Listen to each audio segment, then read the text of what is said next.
بنگلہ دیش میں سیاسی انقلاب اپنی راہیں متعین کرنے کی جانب بڑھنے لگا۔ طویل سیاسی جدوجہد کے بعد 13ویں پارلیمانی انتخابات کا مرحلہ آن پہنچا۔ بنگلہ دیش کا نیا حکمران کون بنے گا، فیصلہ آج ہوگا۔ ووٹ کے ذریعے عوام ملک کے 17ویں وزیر اعظم کا انتخاب کریں گے۔ جماعت اسلامی اور BNP میں کانٹے کا مقابلہ متوقع۔ عوامی لیگ رجسٹریشن معطل ہونے کے باعث دوڑ سے باہر ہے۔ بنگلہ دیش میں عام انتخابات کا معرکہ، جماعت اسلامی یا BNP، اقتدار کا تاج کس کے سر سجے گا؟ 13ویں قومی پارلیمانی الیکشن میں 350 نشستوں کے لیے 2000 امیدوار مد مقابل ہیں۔ ملک بھر میں 42,000 سے زائد پولنگ اسٹیشنز قائم کیے گئے ہیں۔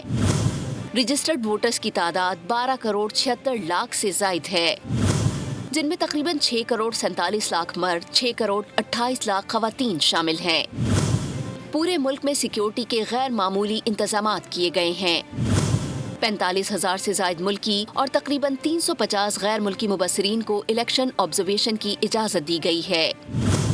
سروے کے مطابق بنگلہ دیش نیشنلسٹ پارٹی کا پلڑا بھاری دکھائی دیتا ہے۔ طارق رحمان کی قیادت میں BNP اس وقت سب سے بڑی اور مضبوط جماعت کے طور پر ابھری ہے۔